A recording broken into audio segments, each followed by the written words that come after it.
வணக்கம் நண்பர்களே. படுத்தே கிடப்பவனுக்கு பாயே பகையாகும், பேசியே திரிபவனுக்கு வாயே பகையாகும். பாயை சுருட்டினால் ஆரோக்கியமாக வாழலாம், வாயை சுருக்கினால் ஆனந்தமாக வாழலாம் என்ற சிந்தனையுடன் இன்றைய வீடியோவுக்குள்ளே போகலாம் வாங்க. இன்றைக்கி நம்ம வீடியோவில் இந்த புளி ஊற்றாமல் புளியே இல்லாத ஒரு ரசம், அதுக்கான பொடி ஒரு வாரத்துக்கு தேவை. ஒரு வாரம் இல்லைன்னா ஒரு 10 நாளைக்கு மேலே கூட வச்சுக்கலாம். அந்த பொடி இந்த கப்பு இருக்கு இல்லைங்களா, இந்த பொடி செய்கிறத பற்றி பார்ப்போம். இந்த கப்பால் ஒரு 2 கப் அளவு துவரம் பருப்பு எடுத்துக்கோங்க. இந்த சின்ன குட்டி கப்பு தான் அது, 2 கப் எடுத்துக்கோங்க துவரம் பருப்பு. அதே கப்பால் 1 கப்பு இந்த கொத்தமல்லி விதை, 1/2 கப் மிளகு, அந்த 1/2 கப் அளவுக்கு சீரகம், 1 கைப்பிடி அளவுக்கு பூண்டு. இந்த பொருட்களை எல்லாத்தையுமே தனித்தனியாக லேசாக வறுத்து வச்சுக்கோங்க.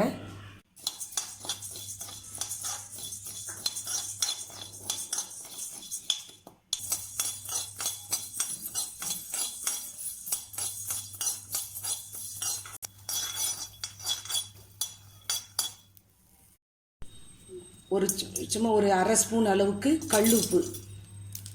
பொடி எந்த வகையான பொடி, இந்த ரசப்பொடியோ இல்லை வேறு சாம்பார் பொடி எது அரைச்சாலும், எந்த பொடி அரைச்சாலும் அதில் நீங்கள் பொடிக்கு தகுந்த மாதிரி ஒரு 1/2 ஸ்பூனோ 1 ஸ்பூனோ கல் உப்பை வறுத்து போட்டே அரைங்க எப்பயுமே.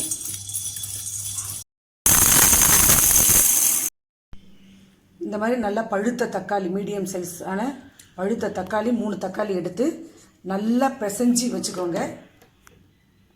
நான் ஒரு 4 பேருக்கு செய்கிறதுக்கான ரசத்தோட மெஷர்மெண்ட் இது. ஒரு மீடியம் சைஸ் இல்லைன்னா இது சின்னதாக இருந்தால் கூட 3 தக்காளி எடுத்து நல்லா மேஷ் பண்ணி வச்சுக்கோங்க. இந்த மாதிரி நல்லா மேஷ் பண்ணிக்கோங்க தக்காளியை. 3 தக்காளி பண்ணிவிட்டு உங்களுக்கு திட்டமான அளவுக்கு தண்ணி ஆட் பண்ணிக்கோங்க. அதில் 1 ஸ்பூன் அளவுக்கு மஞ்சள் தூள்,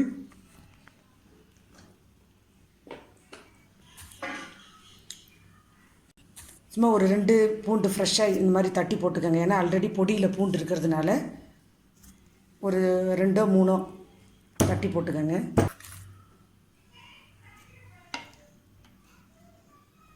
இதை அப்படியே அடுப்பில் வச்சு ஒரு கொதி விட்டுக்கலாம். கொஞ்சமாக உப்பு போட்டுக்கோங்க, ஏன்னா பொடியில் உப்பு இருக்குது.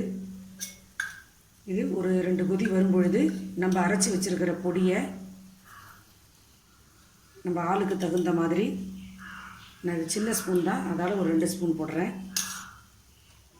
வழக்கமாக நம்ம ரசத்துக்கு தாளிக்கிற மாதிரி தாளித்து விட்டுக்கோங்க.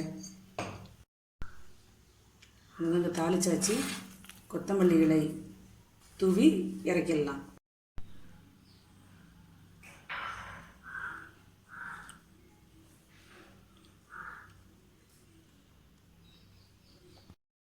இந்த புளித்தண்ணி ஊற்றாத வெறும் தக்காளி பொடி இருந்ததுன்னா போதுங்க. ஒரே நிமிஷத்தில் நமக்கு ஒரு 5 நிமிஷத்தில் இந்த ரசம் ரெடி ஆயிரும்.